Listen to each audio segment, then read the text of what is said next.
Olha só, pessoal, que situação impressionante. O Brasil hoje está vivendo uma epidemia, uma pandemia. De quê? De Covid? Não, de Lula. É impressionante porque o rombo fiscal acumulado pelo seu governo já está praticamente igualando aquele do período do enfrentamento do coronavírus.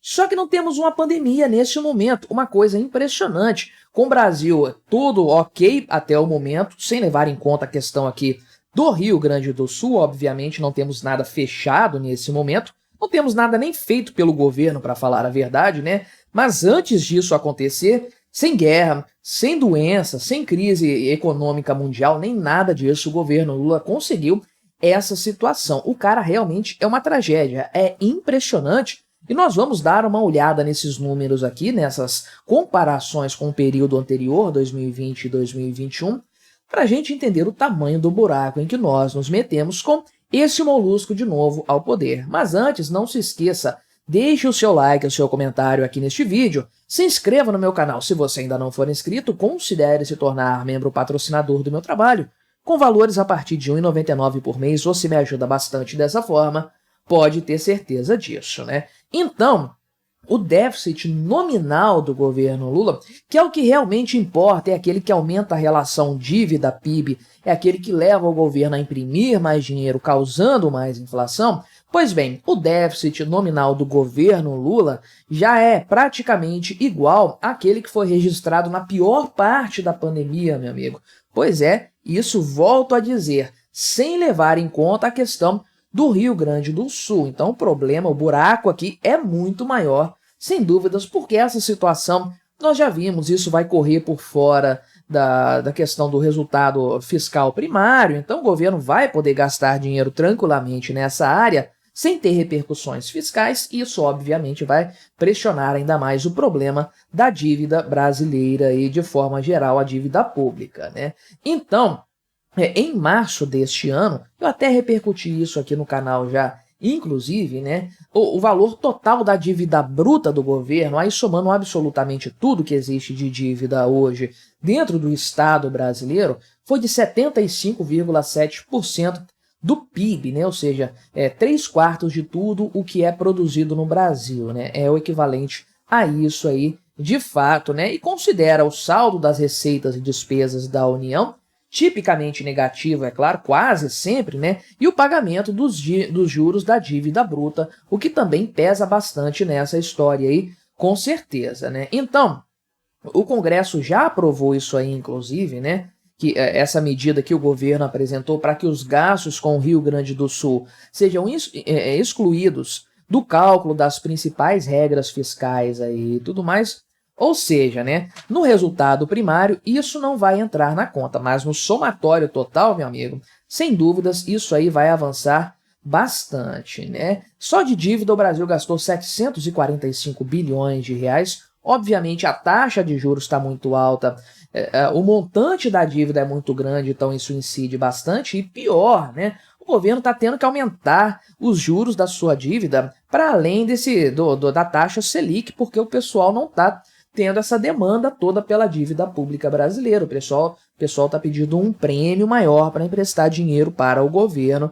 Isso é um problema seríssimo aí, né? Então, de forma geral aqui, os analistas aumentaram, né, a projeção dessa dívida para 80% do PIB para agora, ou seja, né, meu amigo, o negócio aqui vai estourar. É uma bola de neve que realmente só tende a crescer daqui para frente. Então você pode ver que essa trajetória aqui do percentual dívida versus PIB se manteve estável aqui abaixo dos 60 durante grande parte do período do governo Lula e do governo da Dilma, até que a bomba estourou, né? Aqui nós estávamos durante o voo da galinha, né? Depois o que nós vimos realmente foi a economia cobrando o preço de toda a farra do crédito durante o governo Lula. E aí nós tivemos, então, um crescimento constante da dívida, mais ou menos uma parábola aqui, revertendo um pouco esse crescimento da relação, novamente, dívida e PIB, chegando a 75,3%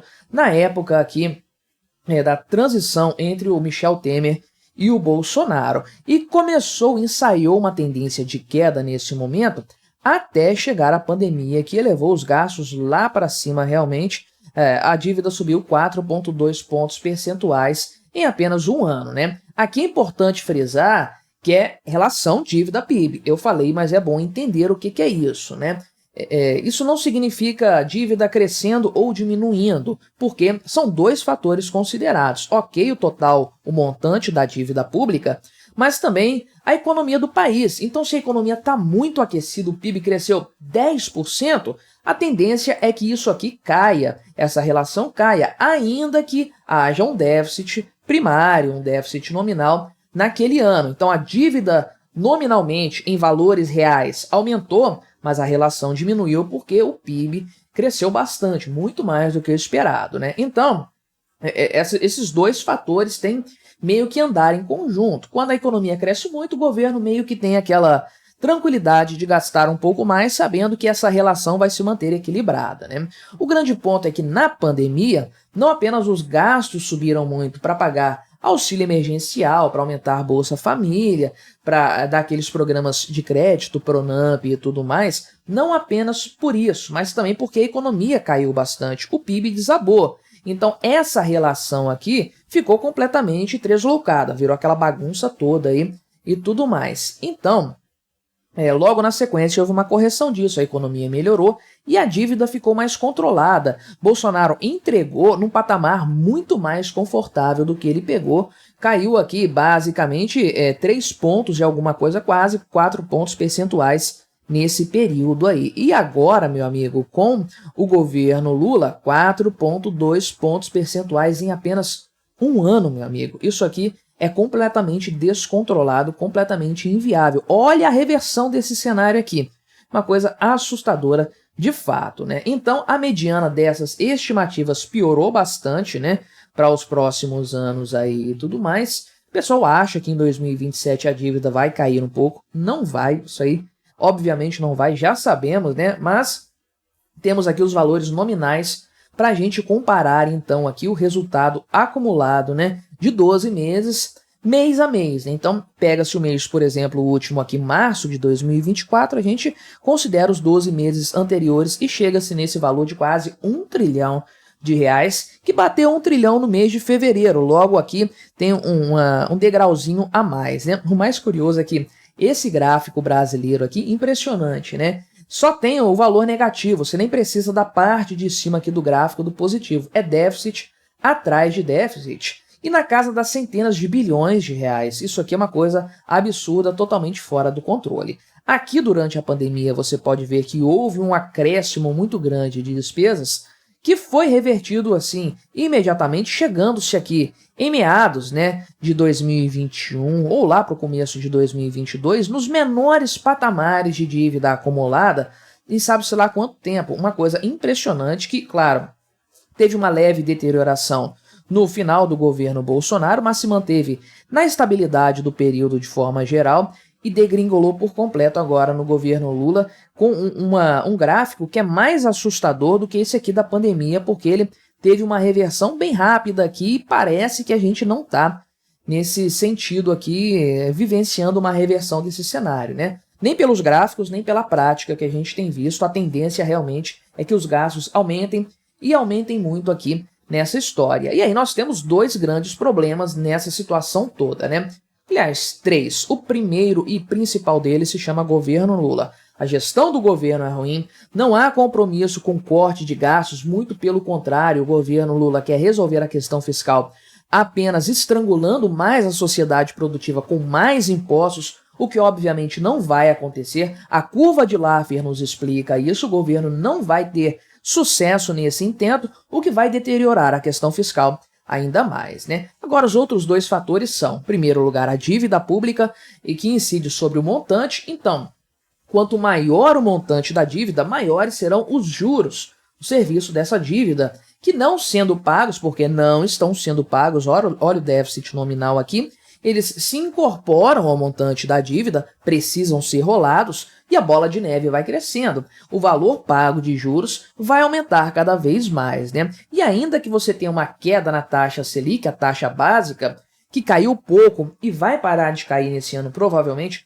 mas ainda que no ano que vem o Lula coloque um homem dele e vai colocar lá no comando do Banco Central, o mercado não vai aceitar vender títulos, comprar os títulos do governo, emprestar dinheiro para o governo numa taxa de juros baixa. Ele vai cobrar esse preço, o preço justamente disso, né? De uma questão fiscal completamente desandada, e aí esse problema vai aumentar ainda mais. E agora, em 2024, nós temos a questão do Rio Grande do Sul, que sim, precisa ser auxiliado, precisa de socorro e tudo mais, mas o governo Lula vai deitar e rolar nisso aqui, com desperdício de dinheiro como sempre tem, mas sem problema nenhum, porque isso não vai impactar no resultado fiscal primário.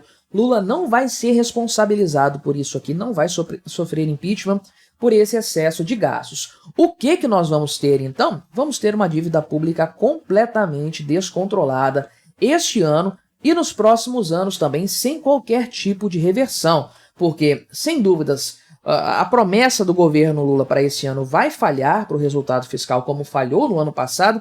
Agora o Lula tem essa desculpa do Rio Grande do Sul, né? Ah, mas isso não está contabilizado no resultado primário, como é que ele vai usar isso como desculpa? Ele pode, por exemplo, falar que o resultado do PIB foi pior porque o Rio Grande do Sul parou de contribuir com o PIB durante uma parte do ano, não pagou impostos ou pagou numa menor quantidade, e isso aí diminuiu as receitas, piorou o resultado fiscal. Enfim, o Lula vai dar uma desculpa, mas não vai entregar o que prometeu esse ano, nem no ano que vem, nem no outro ano. O governo Lula vai perseguir o seu instinto, né? Isso já é uma coisa instintiva, de gastar, gastar e gastar, como se não houvesse amanhã, e aí esse é o preço que todos nós vamos pagar, uma dívida pública completamente descontrolada. Mas e o que você achou dessa história? Colabore com o nosso debate, deixe o seu comentário, se inscreva no meu canal se você ainda não for inscrito e até a próxima.